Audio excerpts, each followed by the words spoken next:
na mokonza moto mingi ya mosako na biso na oyo bebe ndeko tolingi mona Yesu nani akoki komona Yesu nani akoki kozala na posa ya komona Yesu tope komona Nzambe ya solo mokili ezali moto oyo atondesami meke na makambo eza moto aza na bakokoso mpe makambo moko ya pasi mbala mosusu moto aza na bokono oyo patamboli na ye bisika nyonso azangi koeyano ye wana nde moto akozala na mposa komona Nzambe ya solosolo tala likambo monene oyo mwasi mokonzi ya ngele oyo azalaki nango mwasi oyo azalaki mwasi moko mopagano kasi azalaki mosambeli amen azalaki moto azalaki kokende na ema mikolo nyonso mokengeli na ye azalaki kolobela ye azalaki koteyekolanzama na boyebi oyo ayekolaki na etelo azalaki kolobela ye kolanzama na lolenge ayekolaki na likinda na ye ata kobongo mwasi wana azalaki na makambo meke etondi na motema na ye mikolo nyonso ntango azalaki kokende na eglise azalaki kozonga na makambo wana atunaki mpenza banyonso oyo ya mboka na ye akutanaki na bambutamutu bakanga Nzambe kasi atikala kozwa yango te mokolo moko ayokaki sango ya moto moko moto oyo azalaki kosalela yango ya makasi moto oyo Nzambe moko apakolaki mpona kopesa biyano na mitima ya bato ntango mwasi wana ayoki sango ya Salomona akendeki liboso ya mokengeli na ye alobi na ye alakisi ye likambo ya Salomona mpe mokengeli na ye akoki koboya oyo mwasi wana azalisa ye mokengeli wana akoki komema mwasi wana na likinda mpe boyebi mosusu ya mokili akokaki kozala lokola epekiselo mpona kozangisa mwasi wana azwa biyano ya makambo aza nango na motema lokola mwasi yango azalaki na mposa ya komona Nzambe ya solo mpe biyano na ye azwaki mokano ya kotika mokengeli wana mpo akende komona Nzambe wana totanga nano yango moke na liteya ya mosakoli mwasi mokonzi ya ngele bolingi mosakoli Jeribal bolingi mosakoli totanga na liteya oyo mwasi mokonzi ya Seba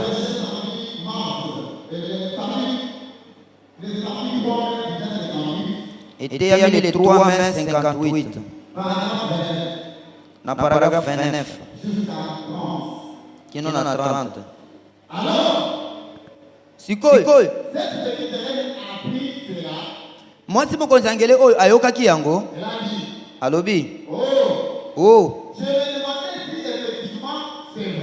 nazalaki kobituna soki yango ezali mpenza solo kasi suka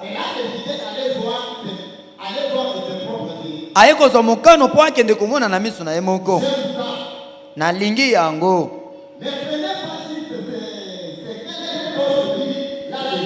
yo kozwa te oyo moto mosusu azali koloba mpo na yango yaka yo moko ya komona lokola Natanaeli asalaki yango na sango mosusu tolobaki lobi na pokwa boye lokola bisengo wana ekolaki kobenda ye mpenza mingi ngonga epusanaki oyo wapesekelaki azwa mokano liboso ya Nzambe mpona kokende malamu bokanisa azalaki na bato ebele bazali kotelemela ye azalaki mopagano bokanisi nini na oyo episkopo ya eklezia na ye mopagano ndenge akoki koyebisa ye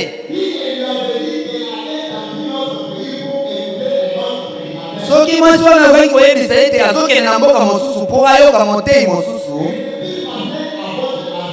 nini yango elingaki esalema mpo na yo malamu azalaki na nyonso wana oyo akokutana nango malamu mbala mosusu pape ya eglezia na ye to mpe episkopo to mpe eloko elenge wana ya tempelo wana akoki koloba malamu kaka moke mwasi mokonzi yo pakola mbindo mbongo mobimba soki kuna wana mokengeli ya mwasi wana nde azalaki kopekisa ye po akende kokutana na nzambe ya Salomona po ete ayebaki malamu ete soki mwasi wana akei akokutana na eloko oyo ekete na mosusu bata nango ozali awa kasi boyebi eza na eloko moko oyo ezali kosala ete ntango nzambe azali kolobela motema moko eza na eloko moko te kopekisa motema wana po ekende kotala eloko ebengi yango boyoki mosakoli ata kolenge kano ozali kokambo kopusa liboso na yo ata bipekiselo nini ekoki koya liboso na yo solo soki nzambe aza na posa na yo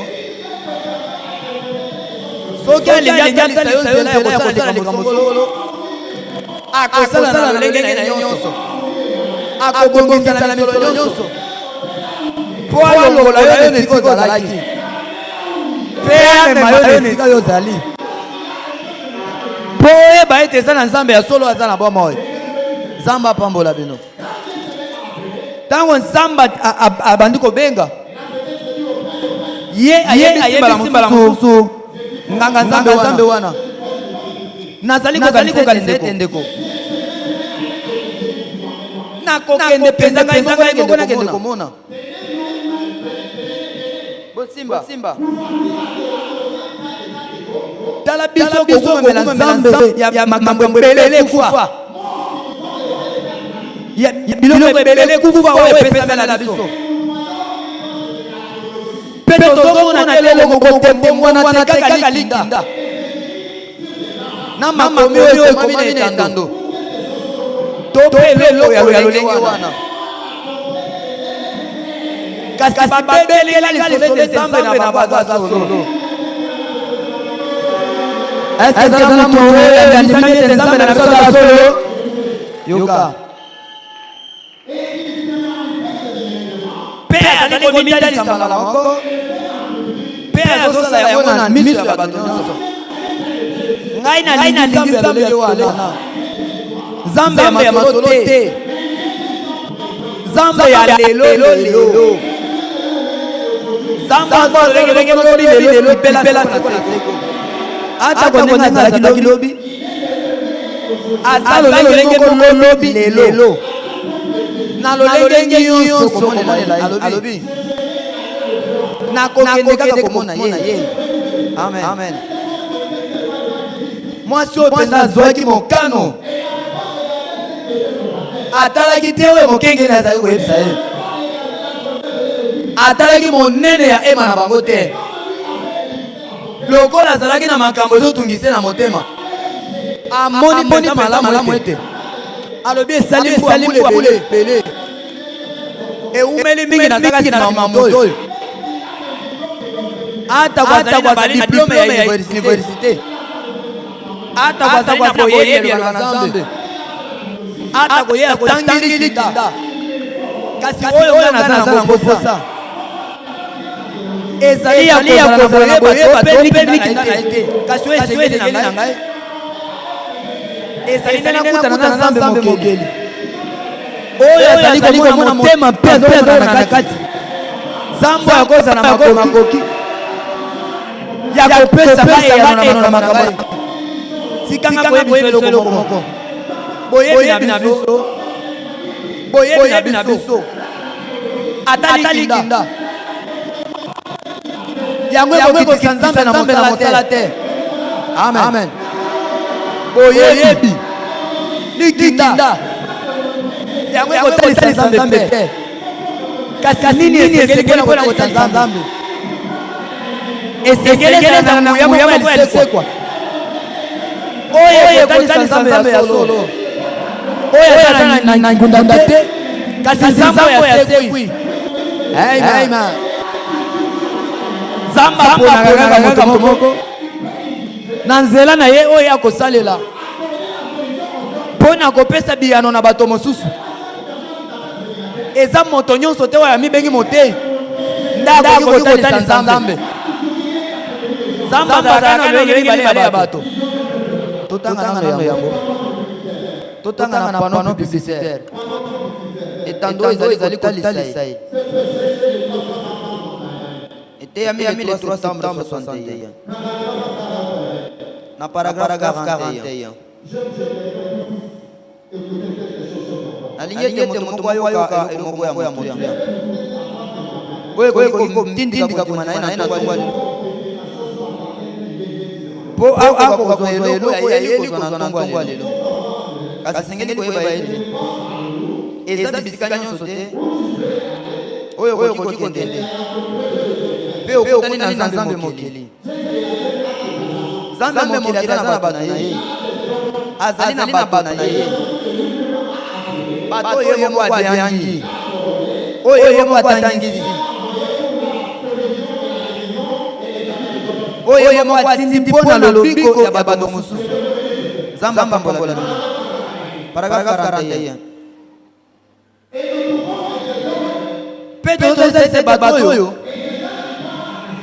bato bazolikanisa na makambo oyo bango bazali na lolenge mibale nene oyo ekeseni. Nzambe aza na lolenge mibale nene ya bato. Eza na moto Nzambe azosalela mpo atikala na ndako mpe apesa piko na babeli mpe akokonda bawei mpe ayamba babebe mpe abalisa bilenge mpe makambo ya lolenge wana. Bato ebele ya motindo wana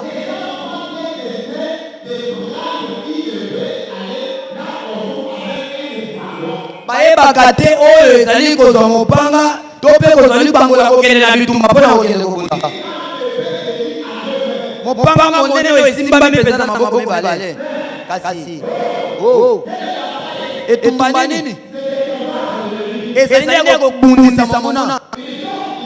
Babima awa bazobima awa mpe baza bato ya mayele, baza bato ya likinda, baza bato minene bao bakotelema,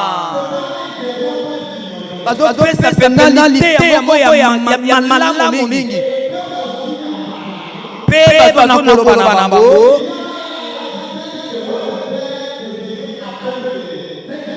Bazobimisa penza maloba moko ya makisi oyo bato mosusu bakoki kokanga yango. Bazali na badiplome ya université, kasi yango eza malamu ntango ozolobela bato mpe bazali bato na mayele. Baoyo bazolobaka eglise oyo bakomi yoka malamu na lolenge wana. Yoka sikoyo ntango ezokende na etumba esika bato oyo bazali eloko ya bango wana bakomona kotalisa ya Nzambe na nguya. Soki botekeli bango yango te bakomona Kristo na lisekwa na ye. Iyo ndeko bato wana bayebi te oyo ezali kozala na mopanga mpona kokunda mpenza mbusu na mbusu na monguna esika bademona mpe bandoki, esika bandoki nyonso wana batelemaka kopao bazobwaka elongo ndenge na ngambo nyonso basengelaki nani yango tozoloba. Soki Yesu Kristo azololenge bolobi lelo mpe lelela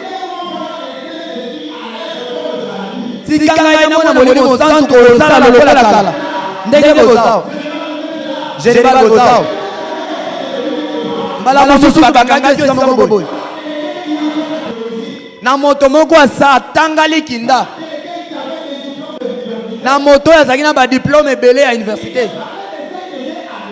azaki ko betelo lisolo ya makambo nzamba sala kasi ye moko atikala ko bikela nzambe wana te ndeko bana malobi eza boyebi na yo te toli kinda na yo te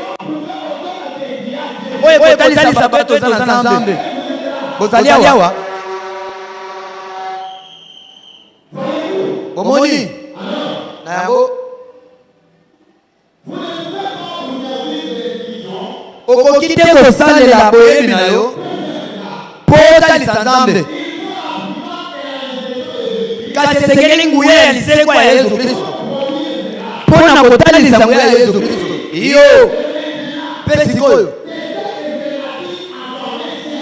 nde yango oyo bato bazoluka basengeli komona balingi bamona yango esengeli baluka yango amen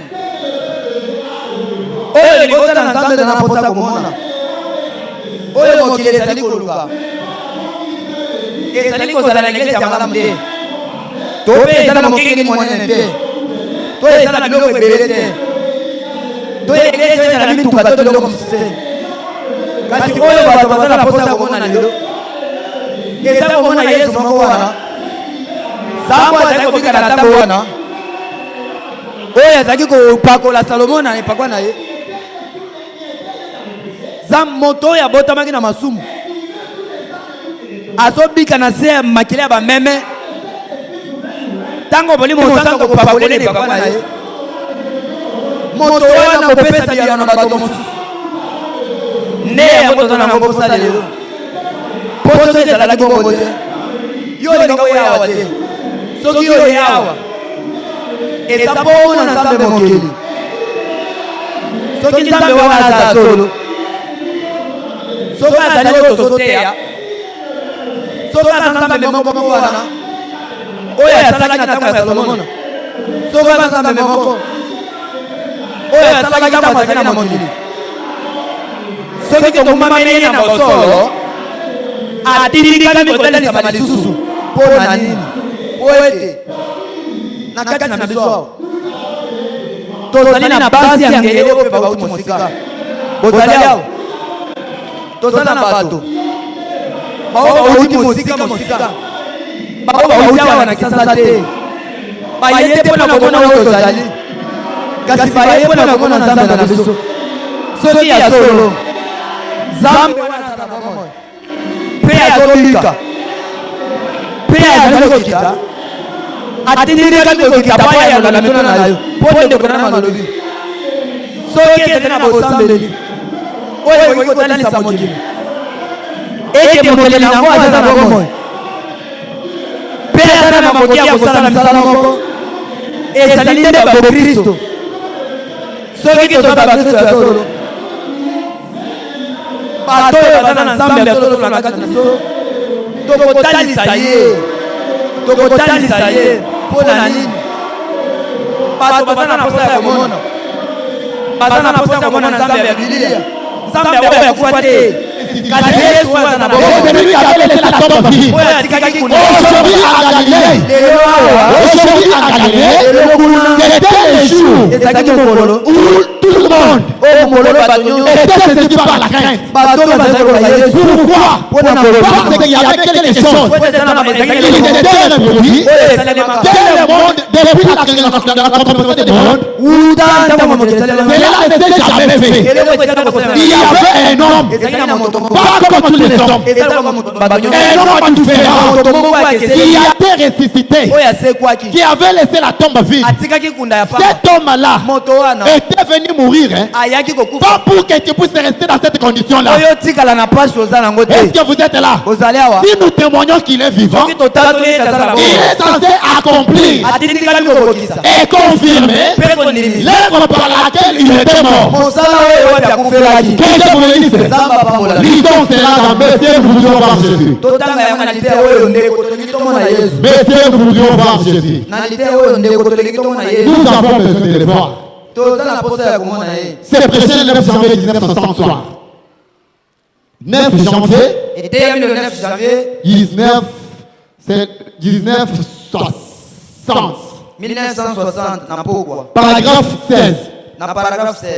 Et j'ai dit ceci. Bien sûr, à une nation chrétienne. Écoutez attentivement. Que le christianisme est la seule vraie religion. C'est la seule qui peut prouver que son fondateur vit. Est-ce que vous êtes là? Est-ce que vous croyez que notre fondateur est vivant? Vous croyez que les cellules sont venues adorer vivant? Mahomet, il y a un cheval blanc qui était à sa tombe depuis 2000 ans. On change les gardes tous les 4 heures. Bouddha est mort. Il y a environ 2300 ans. Et tous les différents fondateurs de religion sont morts et se trouvent dans la tombe. Mais Jésus est vivant. La tombe ne pouvait pas la retenir. Il est ressuscité. Et il vit éternellement. Et alors, s'il est vivant, écoutez ce que dit le prophète. S'il est vivant, que les Écritures disent qu'il est vivant, alors, s'il est vivant, les Écritures ont raison lorsqu'elles déclarent qu'il est le même hier, aujourd'hui, éternellement. Eh bien, ce n'est pas quelque chose qui lui ressemble, mais le même, la même vie, le même Jésus.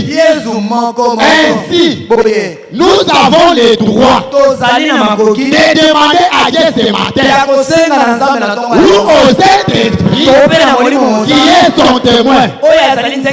Est-ce qu'on a dit de demander à un homme? Je vous pose la question. Est-ce qu'on a dit de demander à un homme? Écoutez ce que dit le prophète.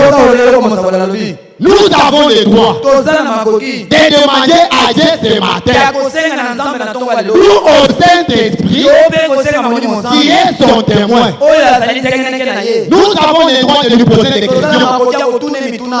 Le Saint-Esprit, nous voudrions voir Jésus. Nous avons tout autant le droit que ces règles-là avaient. S'il est le même hier aujourd'hui, le même droit, je suis sûr qu'il ne sera pas. Puisque sa parole dit qu'il est le même. Et je le crois. Car si ce n'était pas le cas, je ne serais pas ici ce matin. Est-ce que vous êtes là? Si je me tiens derrière cette chair, c'est parce qu'il y a un Dieu qui existe. Il y a un Saint-Esprit ici qui a fixé son regard sur moi pour que je puisse vous parler de sa part. Et Frère Branham a dit, là où on parle de Jésus, il a été toujours là présent. Pourquoi faire? Pour accorder des solutions à des personnes qui ont des problèmes. Pour accorder des réponses à ceux-là qui ont des questions. Si il est le même Dieu, il marchait à Galilée. Il est le véritable Dieu. Il a laissé la tombe vierge.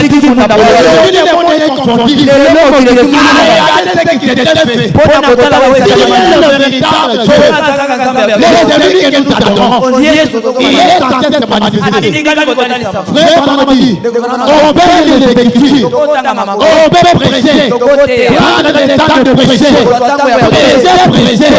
Et si c'est lui dont tu prêches là, ne descends pas pour confirmer la vie. Si les enfants étaient dans la confusion, nous avons fait de cette parole,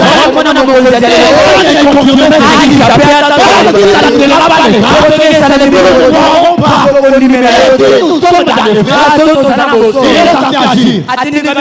Nous avons des questions. Nous avons des problèmes. Il y a des personnes qui sont venues ici. Nous venons d'écouter un témoignage ici. Des hommes de Dieu qui a quitté loin, que Dieu a conduit ici, pas pour venir voir Gédéon, mais pour venir voir le Dieu de Gédéon. Parce qu'il était déçu. Il était déjà déçu. Il ne savait pas quoi faire. Avec une histoire à comprendre. Il ne pouvait pas lui laisser la confusion. Comment Dieu a fait une prêche. Pas pour lui amener chez un homme, mais pour lui amener dans un endroit où il était censé voir les mêmes Dieu qu'avait Balaam, les mêmes Dieu dont il servait. Dieu ne meurt pas. Dieu n'est pas mort. Et qu'il est vivant.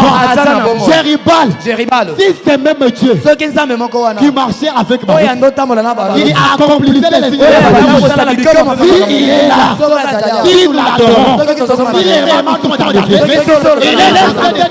il est là pour délivrer ses enfants. Il y a tant de questions. Il y a tant de questions. Ce n'est pas un homme qui doit répondre, mais celui qui va donner la réponse, ça sera le Dieu créateur. Est-ce que vous êtes là? Prenons l'aveugle Bartimée. L'aveugle Bartimée. Il y a des personnes qui ont quitté leur pays. Ils ont payé des transports. Ils ne sont pas venus ici pour venir passer du temps. Mais s'ils sont venus ici, c'est pour que le Dieu créateur et celui dont les gens parlent de lui, il ne puisse faire quelque chose dans leur vie. Si on parle de la reine des Témas, c'est pour que cela puisse édifier ta foi et de pouvoir qu'il y a un Dieu qui peut faire plus que ce qu'il avait fait. Nous devons vivre et comprendre que quand Dieu faisait, il ne le faisait seulement pas pour ces gens-là. S'il le faisait, parce qu'il savait qu'il y aura encore un peuple qui aura besoin de moi. Mais pour que ce peuple s'assique, il y a un Dieu qui existe. Il y a des témoignages. Il faut leur prouver et édifier leur foi pour les montrer qu'il y a un Dieu qui est celui qui est capable de faire peur. Que Dieu bénisse. Est-ce qu'il y a quelqu'un qui est venu voir Jésus? Il y a quelqu'un qui a quitté de loin, qui a quitté son pays, qui est venu voir Jésus. S'il est là, et Jésus qui avait répondu à la reine de Séba, s'il est le même, il doit te répondre. Prenons l'aveugle Bartimée. Prêchez le 27 novembre 1959. Paragraphe 52. Et puis je saute 53. Écoutez. Eh bien, Seigneur, c'est une grande chose. Je ne dis pas mais je me vois seulement à Christ. C'est tout ce dont je me vante. Parce que je veux que ces gens, écoutez, il y a des étrangers dans nos villes ce matin. Et il y a des étrangers parmi nous ici. Et il y a des gens étrangers parmi nous ici. Écoutez ce que dit le prophète. Il y a des étrangers dans nos villes ce matin. Il se peut que ceci soit la dernière fois où nous pouvons nous rencontrer.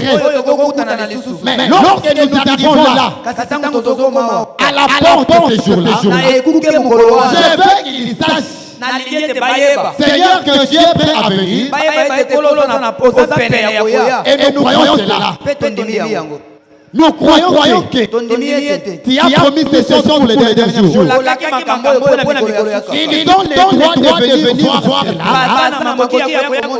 Parce qu'ils n'ont pas au même esprit. Et vous avez suivi. Si vous êtes venus pour que Dieu vous guérisse, pour que Dieu vous parle, pour que Dieu vous lève, c'est pas que vous avez écouté parler. Il y a un véritable fait. C'est là qui était de salir de la bataille. Il vit parmi nous. Et s'il est là parmi nous, il ne défendra jamais. 53. Eh bien, n'est-ce pas la grande déclaration? N'est-ce pas là une grande déclaration? Pourquoi Dieu est là? C'est parce que Dieu l'a promis. Il tient ses promesses. Il ne peut pas faillir. Ses promesses sont toujours véridiques. Est-ce que vous écoutez? Je me souviens une fois. Il y a une femme qui tentait de faire cette femme-là était infirmière. Il était tellement malade. On avait parcouru partout avec lui pour chercher la guérison. Et cette femme-là n'avait pas trouvé la guérison. Son état de santé était en train de se détériorer. Elle était restée mince comme ça. Mais un jour, elle avait écouté parler de William Branham. Qu'il y a un Dieu quelque part qui agit au travers un homme de Dieu. Quand la femme là avait écouté, elle avait dit aux membres de sa famille, amenez-moi là où cet homme se trouve. Peut-être j'aurai la guérison. La femme était en Afrique du Sud. Les prophètes étaient invités quelque part pour aller apporter la bonne nouvelle. Quand on a amené la femme, en arrivant vers l'aéroport, c'était le moment où le prophète l'aéroport pour aller là où il est logé. Quand il allait, il a écouté beaucoup de ses filles. Frère Branham, j'espère que tu viens d'arriver. Mais aujourd'hui, d'arriver avec une femme ici qui est en train de mourir. Si tu ne viens pas intervenir, elle va partir. Elle est venue voir ton Dieu. Branham a regardé. Il a dit à la personne qui est avec lui, nous devons aller intervenir. Ils ont commencé à partir. Ils ont commencé à partir. Quand ils sont arrivés, là où on avait étalé la terre, Branham avait trouvé plusieurs personnes qui étaient là étalées avec des maladies, avec des difficultés, dans la solution. Il a regardé, il a commencé à pleurer. Il a dit, pourquoi l'homme par laquelle Jésus était venu continuer à cet état de comme si Jésus ne guérit pas, il avait senti la peine à lui. Il avait senti une douleur. Pourquoi? Parce qu'il avait une mission à accomplir pour les aider à revenir. Est-ce que vous êtes là? Est-ce que vous êtes là? Et il savait que les dieux qu'il servait étaient un Dieu véritable. Branham n'avait pas hésité de prier. Est-ce que vous êtes là? Il n'avait pas hésité. Quand il a regardé la personne, elle a prié. Elle a invoqué le Seigneur. Et après, la personne a été guérie. Mais un jour, quand le frère Branham était là de la chair, en train de témoigner concernant la terre, la terre là, son nom c'était Florence Mexicaine. Et les amis m'ont confirmé cela. Si c'est vrai que nous l'avons, si c'est vrai que nous le servons,